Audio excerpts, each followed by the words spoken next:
Hello guys, कैसे हो। हमने कल बात करी थी एलिमेंट्री कैनाल की। तो एलिमेंट्री कैनाल के पार्ट्स जो थे उनको हमने चार्ट बना के समझने का प्रयास किया था। आज हम लोग अलग अलग जो पार्ट हैं एलिमेंट्री कैनाल के उसके बारे में डिटेल से बात करेंगे। मैंने सबसे पहला जो एलिमेंट्री कैनाल का जो पार्ट होता है वो होता है माउथ। अगर हम लोग माउथ की बात करें तो माउथ एलिमेंट्री कैनाल का सबसे प्रीवियस पार्ट होता है, यानी स्टार्टिंग अगर एलिमेंट्री कैनाल की होती है तो वो माउथ से होती है। माउथ जो है वो आगे जाकर बकल कैविटी में खुलता है। माउथ जो होता है वो अर्धचंद्राकार छिद्र के रूप में पाया जाता है और उसके साथ साथ जो माउथ जो होता है वो दो पेशीय संरचनाओं से घिरा हुआ होता है जिन्हें होठ या ओस्ट कहा जाता है। और इन होठों यानी जो ये होठ जो होते हैं, इन होठ के ऊपर विशेष प्रकार के संवेदांग उपस्थित होते हैं जिन्हें मीजनर संवेदांग कहा जाता है।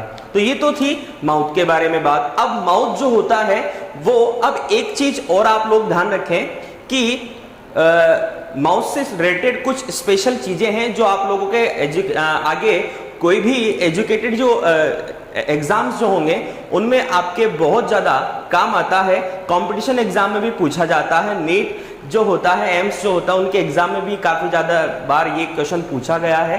तो आप लोग ध्यान रखें। तो हमारा जो होठ होते हैं उन होठ को मेडिकल टर्म में लेबियल कहा जाता है। और ये जो लेबियल जो होते हैं तो इन लेबियल में जैसे अपर लेबियल और लोअर लेबियल। तो अपर लेबियल जो होता है इसके ऊपर एक खड्डा सा होता है। जैसे आपका जी ये होठ है, इस होठ के ऊपर ऐसे एक खड्डा सा होता है जिसे फिल्टर्न कहा जाता है। क्या कहा जाता है? फिल्टर्न। और ये जो फिल्टर्न जो खड्डा होता है ये ज्यादातर ह्यूमन बीइंग में आप लोगों ने स्पष्ट दिखाई दिया जाता है।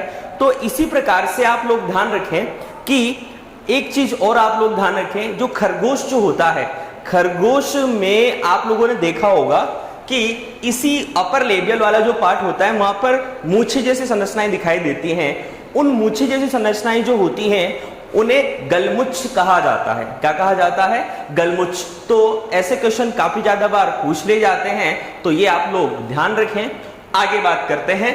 तो देखो, ये तो हमने माउथ के बारे में बात करी। अब माउथ के बाद आगे हम लोग अगर बात करते हैं तो माउथ किस में ओपन होगा? बकल कैविटी में। तो बकल कैविटी के बारे में बात करते हैं। तो चलिए स्टार्ट करते हैं बकल कैविटी। देखो, बकल कैविटी जो सेकंड पार्ट है एलिमेंट्री कैनाल का, इस बकल कैविटी जो होता है उसे मेडिकल टर्म में ओरल कैविटी भी बोला जाता है। ये चीज आप लोग ध्यान रखें। अब देखो, बकल कैविटी जो होता है तो बकल कैविटी, माउथ जो होता है वो बकल कैविटी में जाकर ओपन होता है। ठीक है। बकल कैविटी एक विशेष प्रकार की संरचना होती है और ये जो बकल कैविटी जो होती है वो दो भागों में डिवाइडेड होती है। जबड़ों से घिरी हुई संरचना होती है, यानी दो जबड़े जो होते हैं उन जबड़ों से घिरी हुई संरचना होती है और ये दो भागों में डिवाइड होती है। इसका पहला भाग जो आता है वो आता है वेस्टिबुलाई। देखो, वेस्टिबुलाई की अगर हम लोग बात करते हैं तो वेस्टिबुलाई क्या है? ये गाल और जो जबड़ा होता है, तो गाल और जबड़ों के बीच का जो खाली स्थान होता है उस खाली स्थान को वेस्टिबुलाई पार्ट बोला जाता है और इसमें भोजन का अस्थायी संग्रह किया जाता है। उसके बाद आगे हम लोग बात करते हैं दूसरे भाग की, तो वो होता है प्रोपर ओरल कैविटी। अब ये जो प्रोपर ओरल कैविटी जो होता है ये बकल कैविटी का मुख्य प्रमुख भाग होता है, केंद्रीय भाग होता है। और इस प्रोपर ओरल कैविटी में चार संरचनाएं प्रेजेंट होती हैं जो हमें पढ़नी है। पहला है पैलेट, जिसे तालू बोला जाता है। दूसरा है टंग, जिसे जीभ बोला जाता है। तीसरा है टीथ, जिसे दांत बोलते हैं। और चौथा है सलाइवरी ग्लैंड, जिसे लार ग्रंथि बोलते हैं।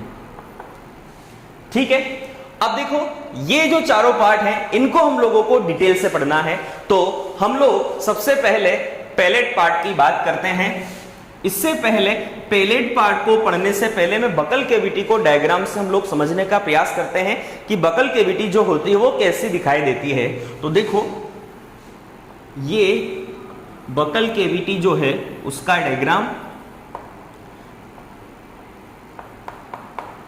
देखो, बकल कैविटी जो पोर्शन है काफी ज्यादा इंपॉर्टेंट है, क्योंकि जो भोजन का जो पाचन होता है वो बकल कैविटी से ही स्टार्ट हो जाता है। और बकल कैविटी से स्टार्ट होने के कारण ये बकल कैविटी को डाइजेशन में मेन पार्ट माना गया, क्योंकि जो भोजन का चबाना और भोजन को सबसे पहले जो पाचन जो स्टार्ट होगा वो इसी बकल कैविटी वाले पोर्शन से ही स्टार्ट होगा।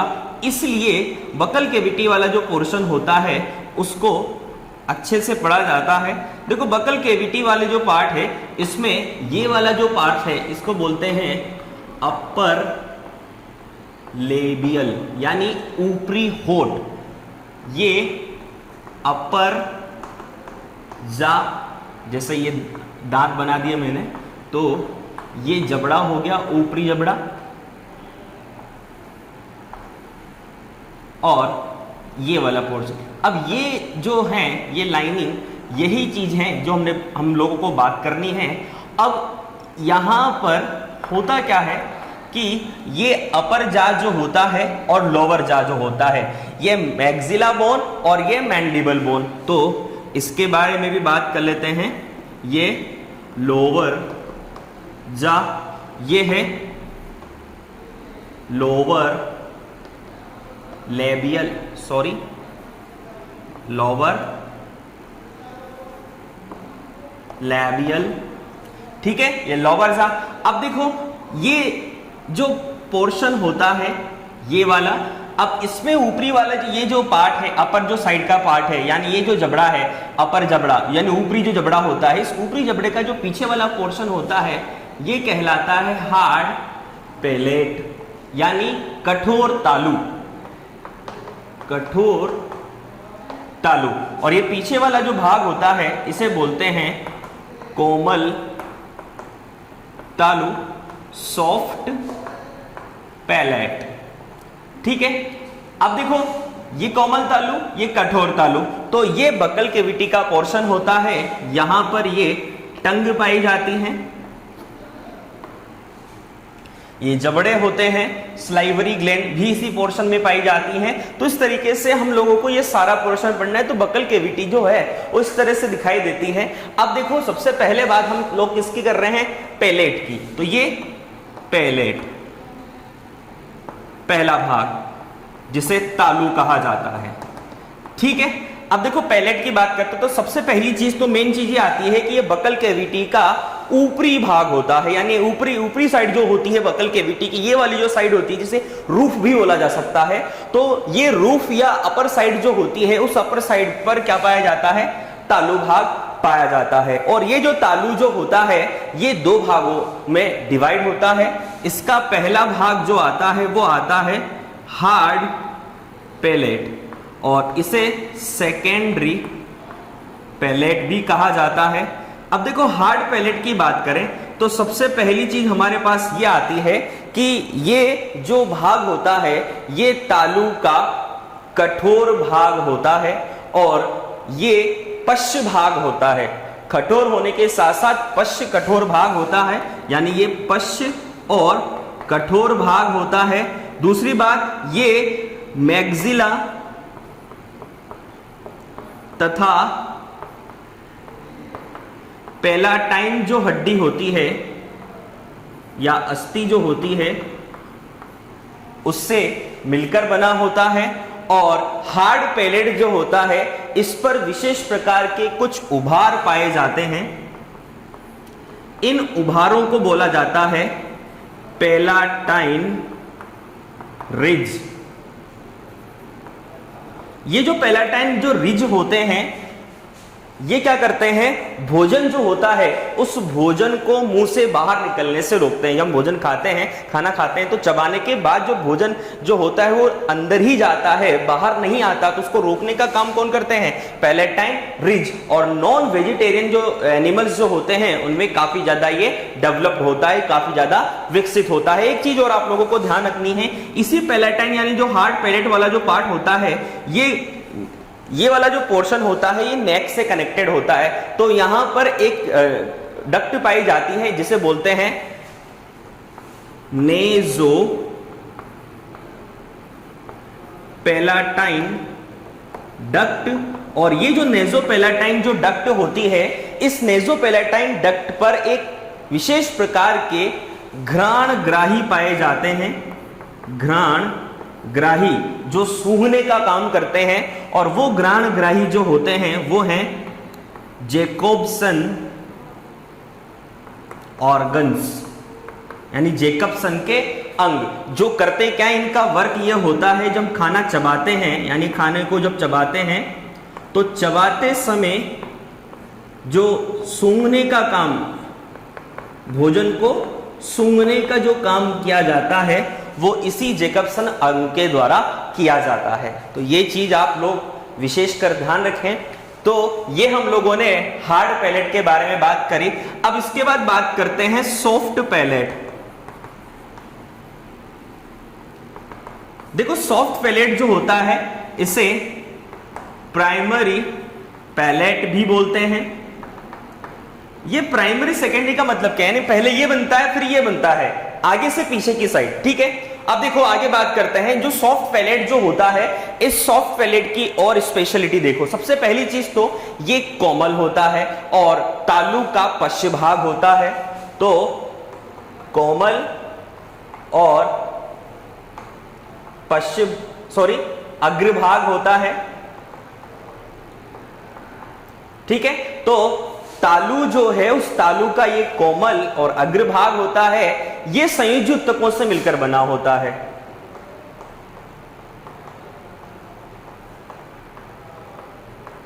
संयुज ऊतकों के मिलने के साथ साथ एक चीज और आप लोगों को ध्यान रखनी है कि जो सॉफ्ट पैलेट जो होता है, ये सॉफ्ट पैलेट बहुत ज्यादा सॉफ्ट होता है। और सॉफ्ट होने के साथ साथ आप लोगों को एक चीज और ध्यान रखनी है कि ये जो होता है, देखो एक चीज तो आप लोगों को यह ध्यान रखनी है कि हार्ड पैलेट जो है, हार्ड पैलेट वाला जो पार्ट होता है वो पश्च भाग कठोर होता है, ये तालु का कोमल और अग्रभाग होता है। अब आप एक चीज इसको अलग तरीके से भी समझ सकते हैं कि कुछ कुछ बुक्स में आप लोगों को ये ऐसा मिलेगा कि हार्ड पैलेट को अग्र माना गया है और इसको पश्च माना गया है। तो आप लोगों की जैसे सुविधा हो उस अनुसार से आप इसको चीज को मान सकते हैं। तो देखो हार्ड पैलेट जो, इसको अगर हमने यहां से स्टार्ट किया तो ये अग्रभाग और वो पश्च भाग। तो आपकी बुक में जो है वो आपके यहां पर हार्ड पैलेट जो है वो तो है अग्रभाग और ये है पश्च भाग। तो कोमल पश्च भाग होता है, संयुज ऊतकों से मिला हुआ बना हुआ भाग होता है। और आप लोगों को ध्यान रखना है कि कोमल ऊतक से विशेष प्रकार की पेशीय संरचना जो होती है वो बकल कैविटी में लटकी हुई रूप में होती है, और उस संरचना को कहा जाता है अल्वा या वेलम पैलाटाई। अब ये अल्वा या विलम पैलाटाई का काम क्या होता है, जब भोजन को निगलते हैं तो भोजन को निगलते समय भोजन हमारे अंतःनासा छिद्र में नहीं जाए, उस अंतःनासा छिद्र में नहीं जाने से रोकने के लिए ये अल्वा या विलम पैलाटाई जो होता है वो अंतःनासा छिद्र को भोजन के निगलते समय उन अंतःनासा छिद्र को बंद करने का कार्य करता है। ये इस अल्वा या विलम पैलाटाई का मेन वर्क होता है। आप लोगों ने विक्स का एड देखा होगा, तो विक्स के एड में जो विशेष प्रकार की संरचना दिखाई जाती है लटकी हुई, जिसके चारों तरफ कोई बैक्टीरिया उसको परेशान करता हुआ दिखाया जाता है, तो वो जो संरचना होती है वही संरचना अल्वा या विलम पैलाटाई होती है।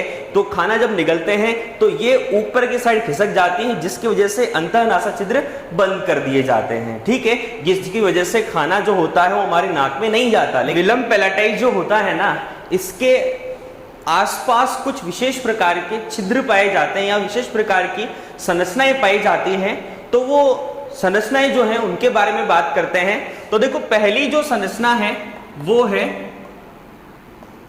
इंटरनल नेजल पोर। दूसरी, अब देखो ये इंटरनल नेजल पोर जो होते हैं वो एक जोड़ी होते हैं जो विलम पेलाटाई या अल्वा के आसपास पाए जाते हैं। उसके साथ साथ एक जोड़ी यूस्टेकियन पोर होते हैं, ये भी एक जोड़ी होते हैं।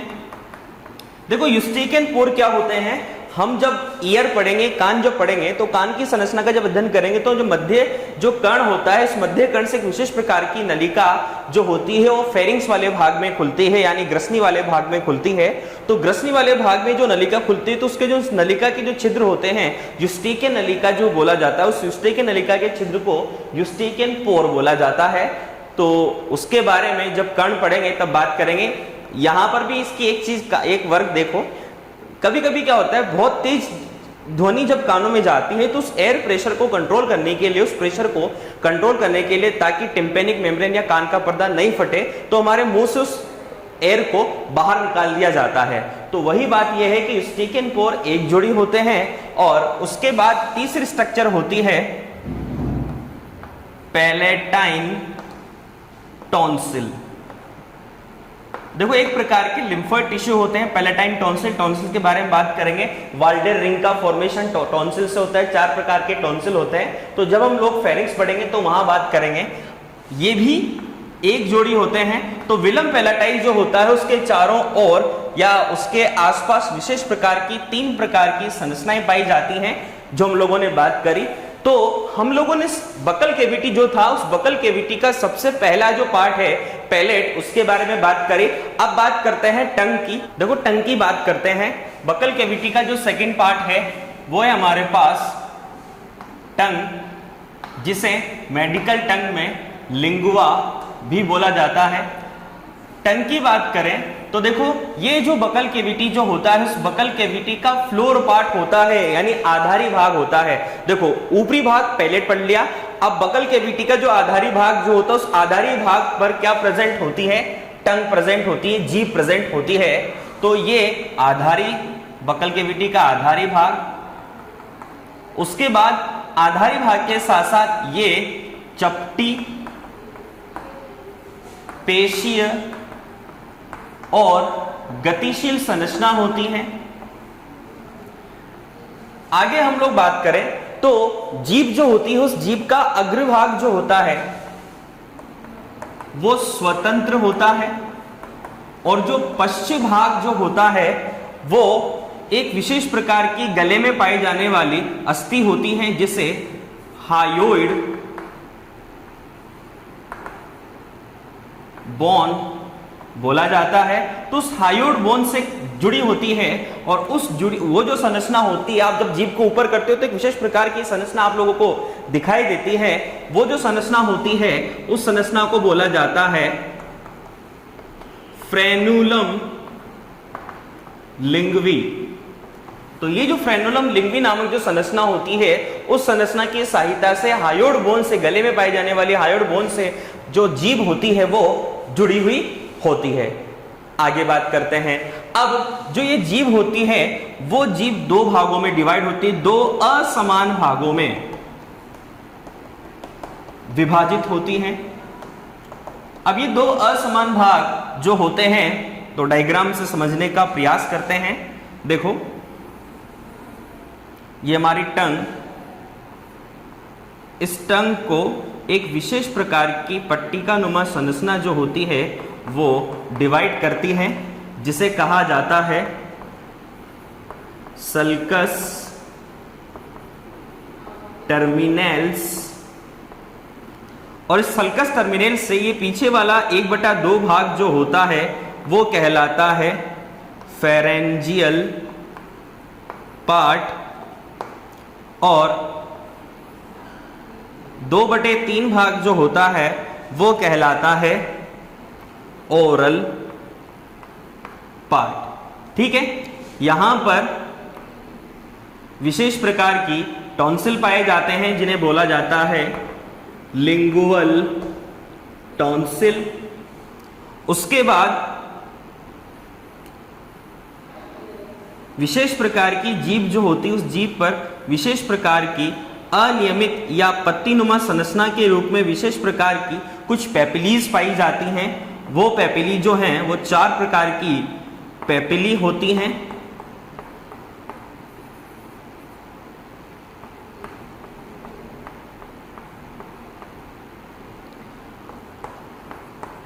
जिसमें से पहली प्रकार की है फोलिएट पेपिली, ये है सर्कमवेलेट पेपिली, ये वाली है फिलीफोम पेपिली, और ये है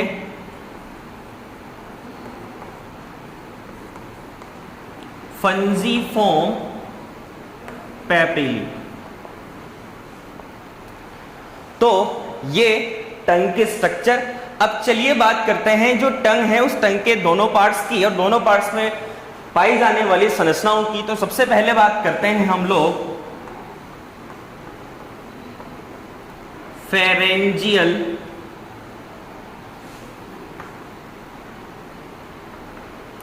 पार्ट। देखो फेरेंजियल जो पार्ट है उसके बारे में अगर हम लोग बात करते हैं तो ये जो फेरेंजियल जो पोर्शन होता है, इस फेरेंजियल ये टंग का पश्च भाग होता है और स्थिर भाग होता है और 1/2 भाग होता है। फेरेंजियल जो पार्ट होता है उसमें लिंगुअल जो टॉन्सिल होती है वो प्रेजेंट होती है। उसके साथ साथ 9वें नंबर की जो क्रेनियल नर्व होती है, ये 9वें नंबर की क्रेनियल नर्व इस भाग में प्रेजेंट होती है। तो ये चीजें आप लोग ध्यान रखें। अब एक चीज आप लोगों को और ध्यान रखनी है, ये जो फेरेंजियल जो पोर्शन होता है, इस फेरेंजियल पोर्शन के बाद फेरिंग्स वाला पार्ट स्टार्ट हो जाता है। आगे अगला भाग आता है ओरल पार्ट। देखो पूरी टंग का 2/3 भाग बनाता है। स्वतंत्र भाग होता है, पेशीय मांस संरचना के रूप में होता है। उसके बाद ये वाला जो भाग होता है ये रफली होता है, यानी खुरदरा होता है। ठीक है, खुरदरा क्यों होता है? क्योंकि विशेष प्रकार की पेपिली पाई जाती है। उन पेपिली के भीतर टेस्ट बड प्रेजेंट होते हैं जो विशेष प्रकार के जो स्वाद होते हैं उनका ज्ञान प्रदान कराते हैं। ठीक है, तो इस टेस्ट बड की वजह से ही जीभ जो होती है वो स्वाद को पहचानने की उसमें क्षमता होती है, स्वाद का ज्ञान प्राप्त करने की क्षमता होती है। तो ऑरल पार्ट जो होता है वो रफली इस वजह से होता है और इसमें 7वें नंबर की क्रेनियल नर्व जो होती है वो प्रेजेंट होती है। देखो 12 जोड़ी कपालीय तंत्रिकाएं होती हैं, तो 9वें नंबर की तो फेरेंजियल पार्ट में और 7वें नंबर की जो कपालीय तंत्रिका होती है वो ओरल पार्ट में प्रेजेंट होती है। जब हम लोग तंत्रिका तंत्र के बारे में बात करेंगे तो केंद्रीय तंत्रिका तंत्र का निर्माण मस्तिष्क और मेरुरज्जु से होता है और मस्तिष्क और मेरुरज्जु से निकलने वाली तंत्रिकाएं जो होती है वो परिधीय तंत्रिका तंत्र का निर्माण करती है। तो परिधीय तंत्रिका तंत्र में जो मस्तिष्क से निकलने वाली जो तंत्रिकाएं होती हैं उन्हें ही क्रेनियल नर्व या कपालीय तंत्रिकाएं बोला जाता है और वो 12 जोड़ी कपालीय तंत्रिकाएं मनुष्य में पाई जाती हैं। तो 9वें नंबर की तो इस भाग में और 7वें नंबर की इस भाग में पाई जाती है। ठीक है, अब देखो ओरल पार्ट जो होता है उसमें 4 प्रकार की पेपिली पाई जाती हैं। सबसे पहली पेपिली की हम लोग बात करते हैं तो सबसे पहले नंबर की जो पेपिली हमारे पास होती है वो पहले नंबर की पेपिली है फोलिएट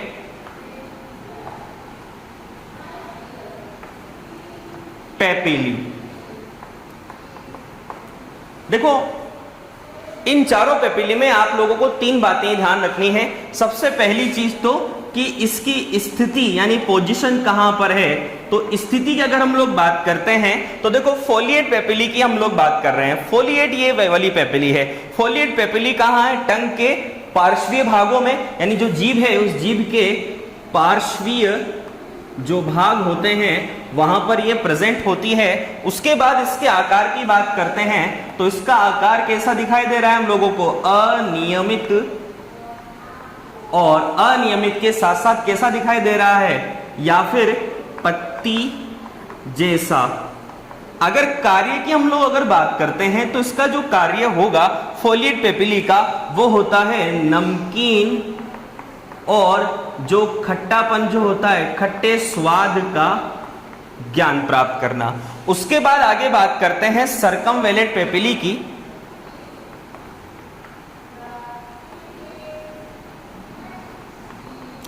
देखो सर्कमवेलेंट पेपिली जो होती है उसकी स्थिति की अगर हम लोग बात करते हैं तो इसकी जो स्थिति जो होती है वो पश्च भाग होता है, जीभ का पश्च भाग।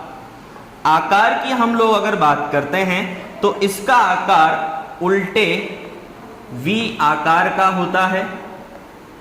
और कार्य की अगर हम लोग बात करते हैं तो देखो पश्च भाग है, ये कड़वे स्वाद का ज्ञान प्राप्त कराती हैं। ठीक है, आगे हम लोग अगर बात करते हैं तो देखो फंजीफॉर्म पेपिली की बात कर लेते हैं।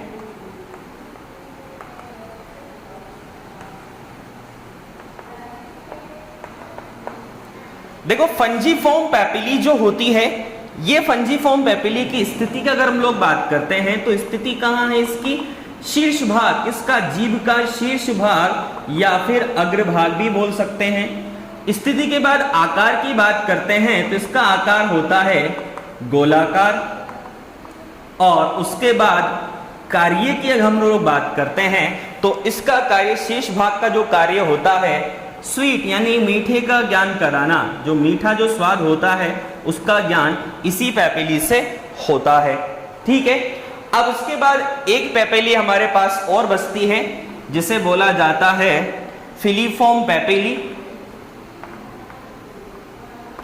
अब ये जो फिलीफॉर्म पेपिली है इसकी स्थिति की बात करें तो जो टंग की संपूर्ण जो सतह होती है उस संपूर्ण सतह पर यह पाई जाती है। उसके बाद आकार की अगर हम लोग बात करते हैं तो शंकु आकार इसका होता है। शंकु आकार के साथ साथ कार्य की अगर हम लोग बात करें तो ये केवल जीभ को कोई स्वाद प्रदान नहीं कराती, जीभ को केवल खुरदरापन प्रदान कराती है। खुरदरापन एकमात्र ऐसा पेपिली है जो स्वाद का ज्ञान प्राप्त नहीं कराता है। ठीक है, अब एक चीज और आप लोगों को ध्यान रखनी है। देखो जो फोलिएट पेपिली जो होते हैं, ये फोलिएट पेपिली जो होते हैं वो मनुष्य में अवशेष मात्र होते हैं, यानी मनुष्य में बहुत ज्यादा अवशेष के रूप में होते हैं, लेकिन इन पर टेस्ट बड प्रेजेंट होते हैं। उसके बाद सर्कमवेलेंट पेपिली की अगर हम लोग बात करते हैं तो सर्कमवेलेंट पेपिली सबसे बड़ा यानी सबसे बड़ी पेपिली होती हैं और बहुत कम संख्या में पाई जाने वाली पेपिली होती हैं। तो इस चीज के बारे में ध्यान रखें, सबसे कम संख्या में पाए जाने वाला और सबसे बड़े आकार में पाए जाने वाला ये मनुष्य में अवशेष मात्र होता है। ठीक है, उसके बाद बात करते हैं जो फंजीफॉर्म पेपिली जो होता है इसके बारे में। देखो हम लोगों ने बात करा मीठे का ज्ञान कराता है। इसके बाद आगे बात करें फिलीफॉर्म पेपिली की, तो फिलीफॉर्म पेपिली के बारे में आपको ध्यान रखना है कि एकमात्र ऐसी पेपिली जो स्वाद का ज्ञान नहीं कराती है, यानी स्वाद के बारे में कोई ज्ञान नहीं प्राप्त होता है। केवल ये जो जीभ जो यानी ये जो होती है इसका वर्क केवल जीभ को खुरदरापन प्रदान कराना होता है। तो ये सारी बातें हो गई। अब इसके बाद आप लोगों को जीभ के कार्यों के बारे में ध्यान रखना है। तो जीभ के कौन कौन से कार्य हैं उसके बारे में बात कर लेते हैं। तो देखो सबसे पहली चीज तो आप लोगों को ध्यान ये रखना है कि जीभ का पहला जो कार्य होगा वो आप लोगों को पता है ही सही, स्वाद का ज्ञान पहला कार्य।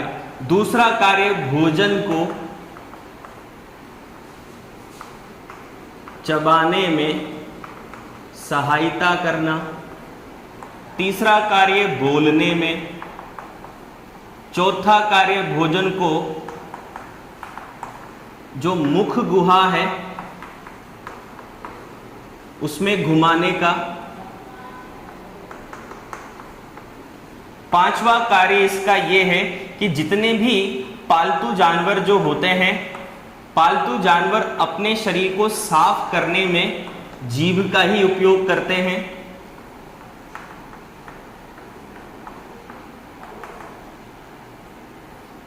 उसके बाद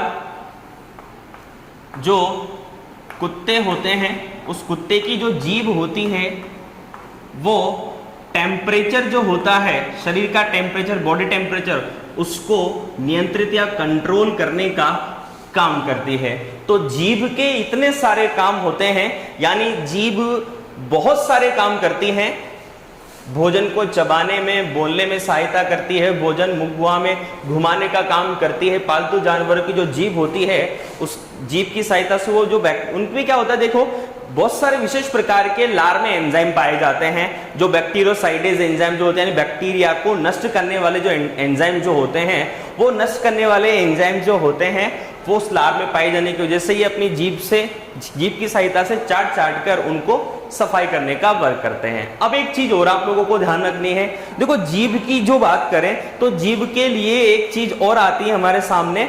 देखो ये तो जो रिसर्च थी उस रिसर्च के अकॉर्डिंग था, पूरा नहीं रिसर्च के अकॉर्डिंग, लेकिन न्यू जो भी रिसर्च किया गया तो रिसर्च से पाया गया कि जो जीभ होती है उस जीभ में कोई भी भाग फिक्स नहीं होता कि इस भाग से मीठे का ज्ञान होगा, इस भाग से खट्टे और नमकीन का ज्ञान होगा और इस भाग से कड़वे का ज्ञान होगा। यानी पूरी की पूरी जीभ जो होती है उस जीभ में किसी भी भाग से किसी भी स्वाद का ज्ञान हो सकता है, नई रिसर्च के अकॉर्डिंग। ये आप लोगों को नॉलेज के लिए ध्यान रखना है। यानी ये जो बातें हैं ये आपकी बुक्स में ही है, लेकिन नई रिसर्च ये कहती है कि पूरी की पूरी जीभ से किसी भी स्वाद का ज्ञान किया जा सकता है। एक चीज और आप लोगों को ध्यान रखनी है, आप लोगों से मैं एक क्वेश्चन पूछता हूं, देखो इन चार जो स्वाद हैं, क्या इन चारों स्वाद के अलावा भी कोई दूसरा स्वाद होता है? पहला स्वाद नमकीन, दूसरा स्वाद मीठा, तीसरा स्वाद खट्टा और चौथा कड़वा। क्या इन चारों स्वाद के अलावा भी कोई अन्य स्वाद होता है? तो देखिए उस चीज के बारे में भी सुन ले। एक और स्वाद होता है और उस स्वाद को कहा जाता है उमामी टेस्ट।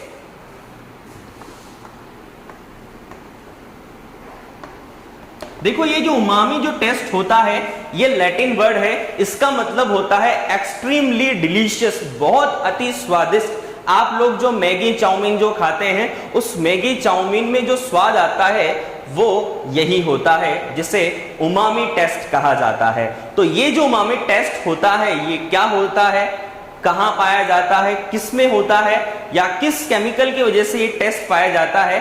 तो ये टेस्ट बहुत ज्यादा इंपॉर्टेंट है, मतलब आप लोगों के नॉलेजेबल है, आप लोगों को इस चीज की नॉलेज होनी चाहिए। मार्केट में उमामी जो टेस्ट होता है, मतलब उमामी टेस्ट जिसमें प्रेजेंट होता है, मार्केट में एक पाउडर के फॉर्म में मिलता है जिसे बोलते हैं अजीनोमोटो पाउडर। ये अजीनोमोटो पाउडर जो होता है उसमें एक विशेष प्रकार का केमिकल या रसायन होता है जिसे बोलते हैं MSG, mono sodium glutamate.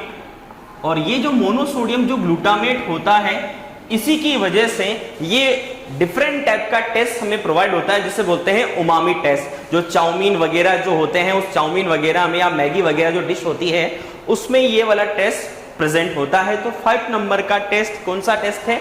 Umami taste. चलिए इसके बाद अगला टॉपिक हमारा आता है तीत। तो तीत के बारे में बात कर लेते हैं। अब बात करते हैं तीत के बारे में। बकल कैविटी का तीसरा पार्ट तीत, मेडिकल टर्म में ओडोंटो बोलते हैं। देखो सबसे पहली चीज आती है ओडोंटोलॉजी। ओडोंटोलॉजी का मतलब होता है तीत की स्टडी, विज्ञान की जिस शाखा में की जाती है उसे ओडोंटोलॉजी कहा जाता है। आगे बात करते हैं ओरिजिन की। देखो ओरिजिन की बात करें तो एक्टो मीजोडर्मल, कुछ पार्ट्स एक्टोडर्म से कुछ पार्ट मीजोडर्म से बने होते हैं। उसके बाद बात करते हैं ओडोंटोब्लास्ट सेल और एक होती है ओडोंटोक्लास्ट सेल। ओडोंटोब्लास्ट जो सेल होती है वो तीत फॉर्मिंग सेल होती है मतलब ये तीत का निर्माण करने वाली कोशिका होती है। ओडेंटोक्लास्ट की बात करें तो ये तीत डिस्ट्रॉय सेल होती है। ठीक है, उसके बाद बात करते हैं जो डेंटेशन की बात करते हैं। देखो, डेंटेशन का मतलब होता है जबड़े में दांतों की जो व्यवस्था होती है उसे डेंटेशन कहा जाता है। तो अपर जा टीथ जो होते हैं, ये अपर जा जो टीथ होते हैं वो कहां प्रेजेंट होते हैं? मैक्सिला बोन पर, यानी जो ऊपरी जबड़े की जो हड्डी होती है उसे मैक्सिला बोन कहा जाता है। तो इस मैक्सिला बोन पर ऊपरी जबड़े के दांत प्रेजेंट होते हैं। लोअर जा टीथ ये प्रेजेंट होते हैं मैंडिबल बोन पर। ठीक है, अब देखो, और आपको कुछ स्पेशल चीजें ध्यान रखनी है। जैसे पहली चीज, सबसे अधिक दांत स्तनधारी जंतुओं में किसमें पाए जाते हैं? 44 पाए जाते हैं, पिग एंड हॉर्स। तो पिग और हॉर्स में 44 टीथ, यानी सबसे ज्यादा मात्रा में, स्तनधारियों में सबसे ज्यादा मात्रा में पाए जाने वाले दांत किसमें पाए जाते हैं? टीथ और पिग एंड हॉर्स में। अब उसके बाद बात करते हैं जिसमें एक भी दांत नहीं पाया जाता, यानी अनुपस्थित दांत अनुपस्थित होते हैं, तो उसमें सबसे पहला आता है कछुआ, टॉर्टोइस। कछुए के अलावा स्लॉथ एक विशेष प्रकार का एनिमल होता है स्तनधारी, आप लोग सर्च करके देख सकते हो स्लॉथ कैसा होता है। कछुए के अलावा एक और एनिमल है, वो है पक्षी। जितने भी पक्षी होते हैं नहीं पाए जाते दांत, चोंच पाई जाती है। उसके बाद सबसे लंबे दांत, अब सबसे लंबे दांत में हमारे पास दो चीजें हैं, आप लोगों को ध्यान रखनी। एक एनिमल तो है वूली मैमथ,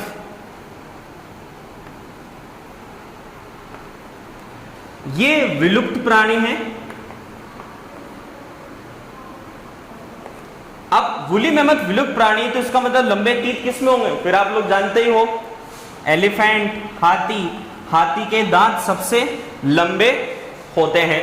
उसके बाद आप लोगों को दो चीजें और ध्यान रखनी है, एक तो टस्क और एक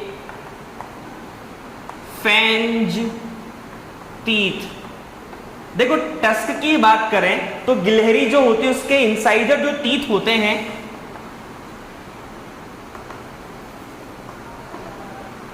ये जो इंसाइडर टीथ होते हैं वो काफी बड़े विकसित होते हैं, उन्हें टस्क कहा जाता है। और सांप के जो काटने वाले जो दांत होते हैं, बिटिंग टीथ जो होते हैं, वो फेंज टीथ कहलाते हैं। तो ये थी टीथ के बारे में नॉर्मल इंट्रोडक्शन।